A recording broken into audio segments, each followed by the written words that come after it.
Okay, it's another weekend, and we've got Dan visiting from chat today, and he is a co-driver with rally drivers, and he's got a friend actually that's local to me that has a couple of rally cars. So today Dan's going to arrive, we're going to go for a bit of breakfast, and then we're going to go see some rally cars. Not racing, but we're going to go and have a look at them and chat to their owner.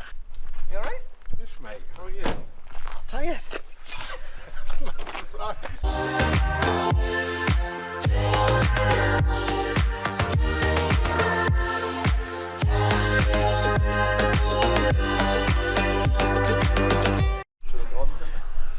Met up with Dan, the potting shed, and he found somewhere on the internet to go for breakfast, but neither of us know where we're going, even though it's local to me. So this should be fun. But is it an all-you-can-eat breakfast thingy or something? It is. So this should be good.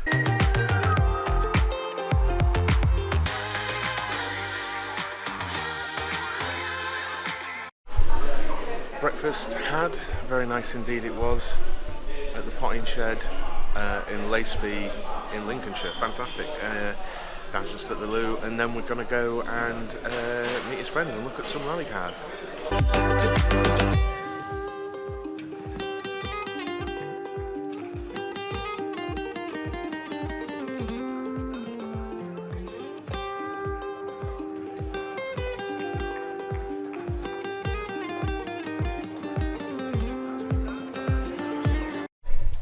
So you're setting it up for tarmac. So how do you go about doing that? What bits do you change, and what is it you do? You make it like stiffer and things, don't you? Yeah, well basically you'll take the springs off, which is the if it's in forest setup, you different heights and different load settings on the poundage of the spring.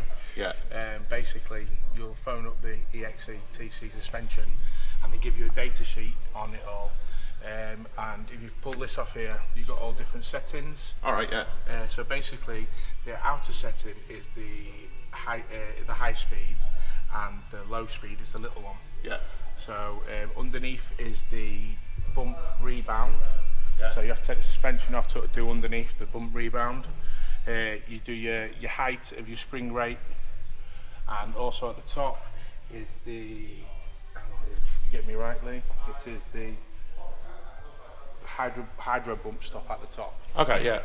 So your ins and out of the suspension rate of going up and down into a corner, it all goes on these settings of what you come into it. Yeah. So you've got 4-way adjustable. Is just random. Is this from where the wheel rim's been rubbing? Yeah. Well, when it's been in the gravel setup, it basically stones get stuck in between the wheel and the back of the disc, and it just gets ripped into it. Some people used to put little fins on the back of the wheel, on the inside of the back of the wheel, so attached from here onto the back of the wheel to stop all the stones getting flicked up when it was driving. Wow. And it'll stop this. But these, it doesn't. I know it looks worse than what it is, but it's only superficial. Because like that though, it's that kind of way. You'd never a layman. You wouldn't think that would be a thing. Yeah. That's crazy. So yeah, with this car you didn't have any anti-roll bars on it either for the gravel setup. So we've put anti-roll bars in the back as well. Yeah. Get it back up to stop the back end sinking when you're going hard cornering. Yeah, and then that's it really. Just keeps everything more stiff. Sort of thing. Yeah. So basically what you're looking for is when you're jacking the car at one corner, the whole car will move up with it. Yeah, because you're wanting to maintain sort of the geometry and everything, aren't you, on the tarmac? Yeah. What you're trying to do is you're trying to get the wheels square as possible, under load and offload onto the tarmac. Yeah. So that's the best. Because you want to maintain it, don't you? Maintain that contact. Yeah. That's mega. Yeah. So we're just currently on the front end. We'll just change the discs on the front end if you want to have they're like dustbins, aren't they? Yeah. They're huge. So we've gone up to 365mm on the front discs. Yeah. 6-pot calipers, Alcon calipers.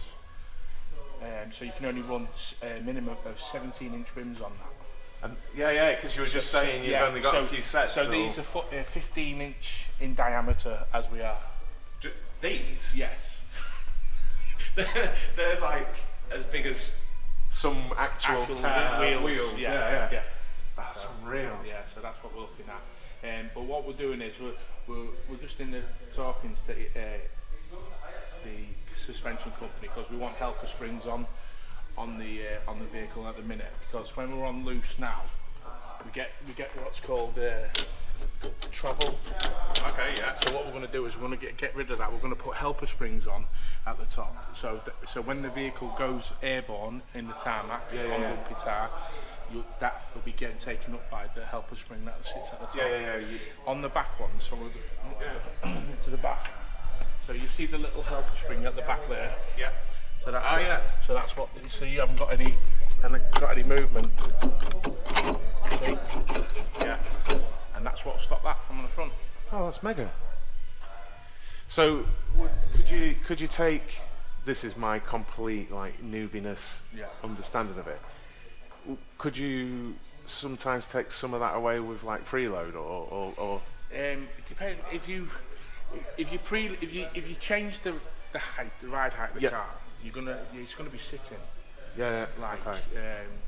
Basically, you've got to measure on the data sheet. You've got to measure from the bottom here to the ride height of the plate. Yeah. So that'll be the height. So that I think that's set at like 75 mil at the minute. Yeah. And then because we haven't got the helper springs at the front, it's 150. Yeah. Okay.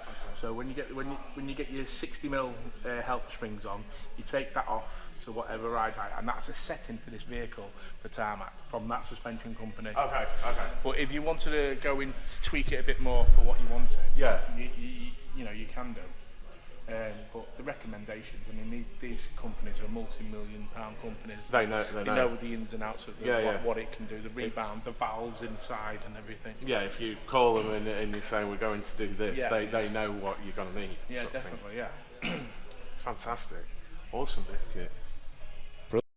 When I sent this picture to my lass went, I want it, because she's always wanted it. Yeah. Sit in that seat, seriously, sit in that seat. That'll bring back memories, honestly. It wasn't a Williams, unfortunately, but I had the same shape Clio, and I always wanted one of these. Absolutely beautiful, look at that. Piece of kit, this. So that's having a full V-stop. Engine out. Completely to bits, on a spit, and just fully restore it. They're going up in value now, aren't they? What? 3-door Subaru. Oh, you can't get them. Can't get them, can you? Can't get them, and there's two sitting in the workshop. That's it then. Yeah, but I bought that. That's not very nice underneath. But I bought that. I still give 14 grand for that. Did you? And it's absolutely mollied, underneath. But this is the donor card for it. This is a different world to me. I just paid 14 grand for that one, but it's wrecked, so I've got another one here. Yeah. Well, I paid I paid 500 quid for this one. This was the actual Pro Drive press car. This was at the London Motor Show. Was it? Yeah. Yeah, I bid on it 4 o'clock one morning. Woke up in the morning and I'd won it. But it's the actual. Just stick this pin in before. Honestly, if you go on Subaru or put that reg in on Google, it comes up and it's all sat there, London Motor Show. It's the actual press car for it. I'll tell you that ditch didn't do any good, did it? Well, I sunk it Engine's majorly. The water was literally to here.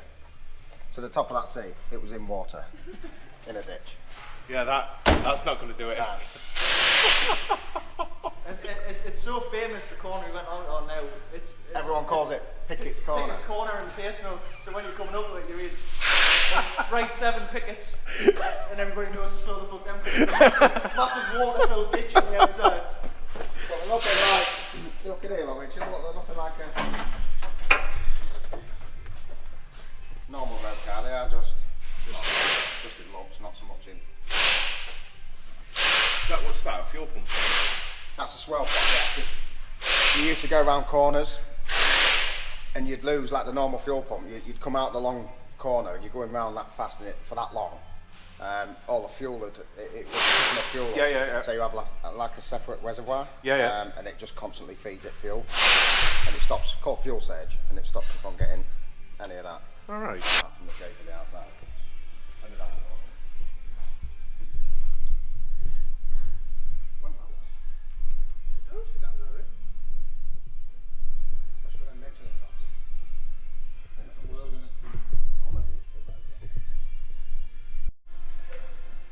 Now that This is original, and I've just been told specifically that it has to go in, so it's now in.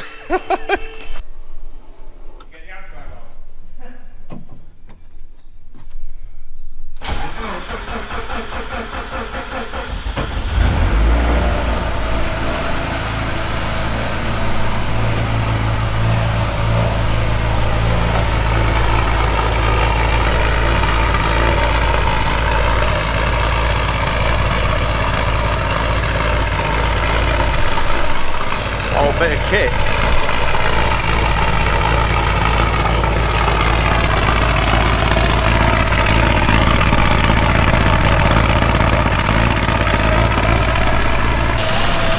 I was just about to say, that looks expensive.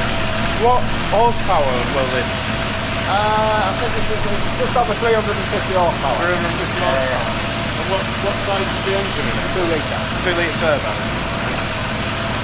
What a piece of kit. What a piece of kit. It's the sequential box that makes it. That's obviously the engine has some modifications. Obviously, I bought it and it's unknown to me. But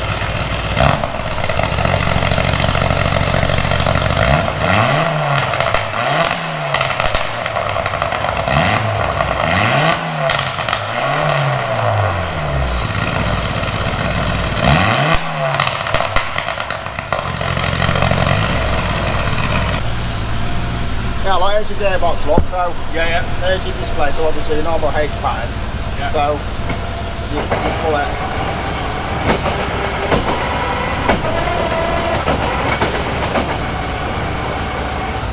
That's the expensive bit, if it goes wrong. Yeah.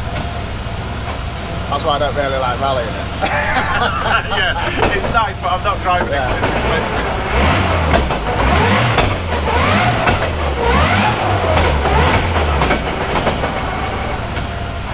Is that your handbrake down to the right? That's your handbrake there, yeah. The one. Yeah. Right, turn that camera off, I'm getting out. Now he's just got to get out of it. Do we leave the camera on? Yeah.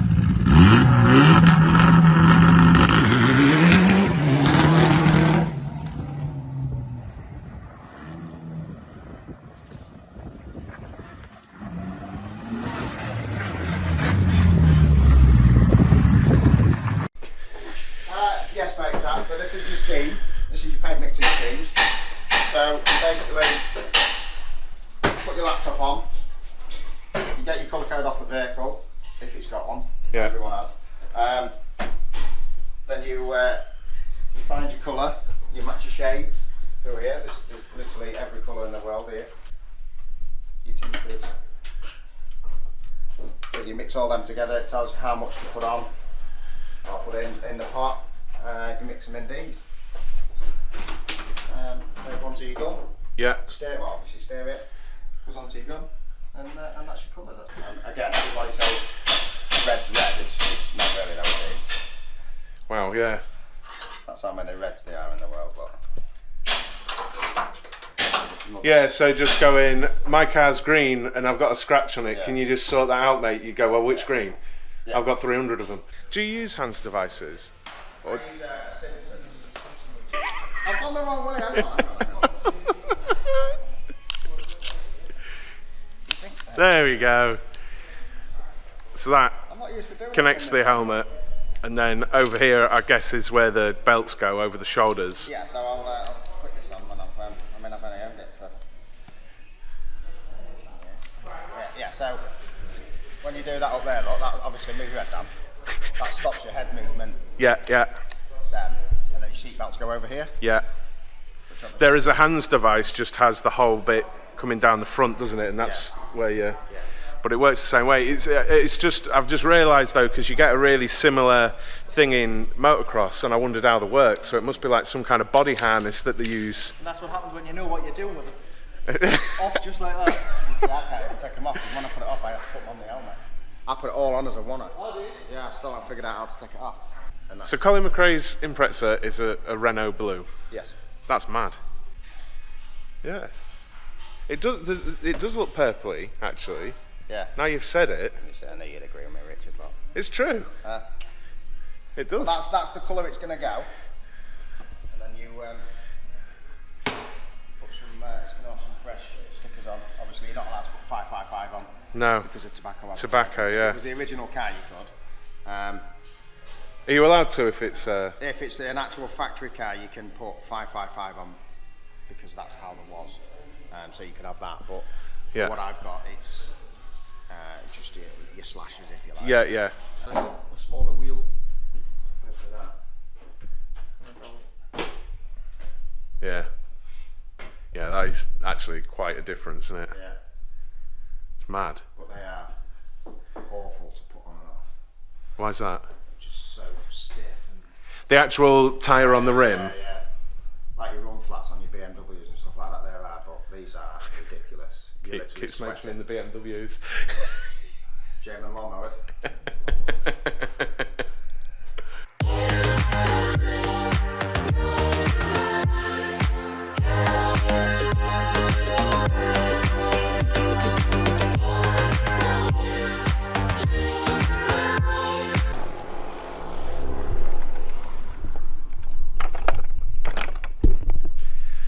And there we go.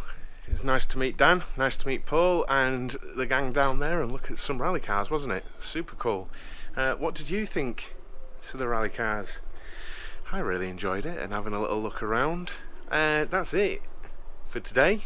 Hopefully we get some more opportunities for some more vlogs soon. And if you know of any opportunities or teams that might be interested in me vlogging, let me know, guys. But until next time, take care. See you soon.